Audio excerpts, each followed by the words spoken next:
अगर if he is feeling sad, if he is feeling, उनको कुछ दुख हो रहा हो या जो भी है। সো ব্রেকিং নিউজ এভরিওয়ান, চারদিকে কিন্তু একটা গুঞ্জনই শোনা যাচ্ছে শাকিব খানের যে আপকামিং মুভি যেটা হচ্ছে বরবাদ মুভি, সেই বরবাদ মুভিতে নাকি দুজন নায়িকা থাকবেন।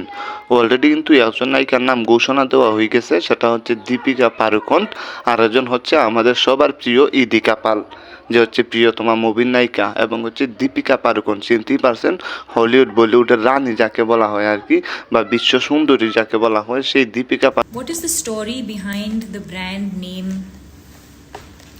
I look gorgeous. সেই দীপিকা পাড়ুকোন কিন্তু থাকবেন বাদ মুভিতে, শাকিব খানের বিপরীতে কাজ করবেন আর কি। তো বুঝতে পারছেন যে কেমন একটা মুভি হবে, মানে একদম জমে উঠবে সেই মুভিটা, এবং বিশ্ববাজারে সেই মুভিটা কিন্তু একদম আগুন ছড়িয়ে দিবে, যেমন তুফান যেভাবে হচ্ছে ছড়িয়েছিল, এর চাইতেও কিন্তু বেশি একটা হাইলাইট সৃষ্টি করবে। এবং এই বাংলা মুভি জগতে সবচাইতে বিগ অ্যামাউন্টের মুভি কিন্তু হতে যাচ্ছে বরবাদ, যেটা শাকিব খান থাকবেন, আমাদের মেগাস্টার, আমাদের সুপারস্টার। শাকিব খান চাইলে তো সব কিছু সম্ভব, এবং যেহেতু দীপিকা পাড়ুকোন আছেন, এবং দীপিকা পাড়ুকোন নিজেই কিন্তু বলছেন যে আমি শাকিব খানের নায়িকা হতে আগ্রহী, আমি শাকিব খানকে হচ্ছে লাইক করি, বা শাকিব খানের সব মুভি আমি দেখি। শাকিব খান অসাধারণ একজন নায়ক, চমৎকার একজন নায়ক, হয়তো খুব শীঘ্রই নতুন ধামাকা আসতে যাচ্ছে, আপনারা শুধু অপেক্ষা করুন।